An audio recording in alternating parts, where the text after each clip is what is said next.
Multan test का दूसरा रोज शाहीनों ने काली आंधी का सीना चीर दिया। कौमी टीम पहली इनिंग में 230 रन पर आउट किया। साजिद खान और नुमान अली वेस्टइंडीज के लिए कहर बन गए। 137 पर ऑल आउट। वेस्टइंडीज के 6 खिलाड़ी 42 रन पर पवेलियन लौट गए। नुमान अली की 5, साजिद खान की 4 विकेटें। पाकिस्तान को 93 रन की बढ़तरी हासिल हो गई। पाकिस्तान ने अपनी इनिंग्स में 230 रन स्कोर किए।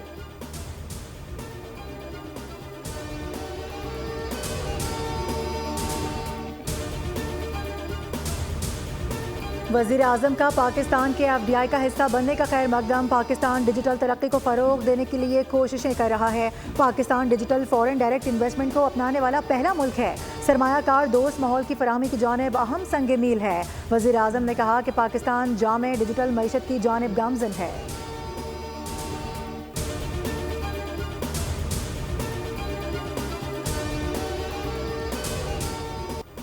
मराकश कश्ती हादसे की तहकीकात के लिए वज़ीर आज़म की 4 रुकनी आला सतह कमेटी तहकीकात के लिए मराकश रवाना। 3 से 4 रोज क़याम में कमेटी पाकिस्तानियों पर तशद्दुद और कत्ल से मुतालिक तहकीकात करेगी। जिंदा बच जाने वालों से भी बातचीत करेगी।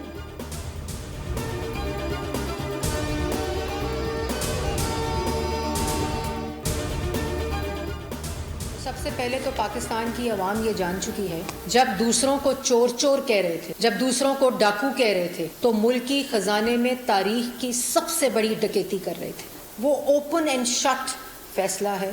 ये वो गड़ा है जो इमरान खान ने किसी और के लिए खोदा था और उसमें खुद गिरे। PTI मकाफात अमल का शिकार है। अपने दौर में इख्तियारात का नाजायज इस्तेमाल किया गया। झूठे बहतान लगाने वाला खुद करप्शन पर पकड़ा गया। दूसरों के लिए गड़ा खोदने वाला खुद इसमें गिर गया। पंजाब की सीनियर वजीर मरियम औरंगजेब कहती हैं कि MCA ने करप्शन की तहकीकात तो PTI दौर में की।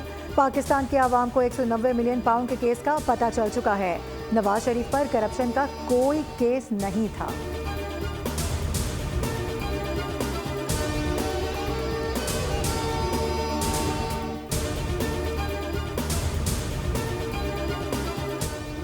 भी शर्म से डूब मरने का मुकाम है, जिन्होंने इमरान खान को सियासत में प्लांट करने के लिए जाली सादिक और अमीन का सर्टिफिकेट दिया था। ये सदाकत और अमानत जो है वो किस तरह इसके परखचे जो है वो हर केस में उड़ रहे हैं, ये आप देख रहे हैं। अल-कादी यूनिवर्सिटी के मामले में बंद लिफाफे में मंजूरी ली गई। पाकिस्तान की तारीख का अनोखा दिन था जब साबिक वज़ीर आज़म अपने मनसब पर चोरी डकैती करता सरेआम पकड़ा गया। वज़ीर इत्तलात पंजाब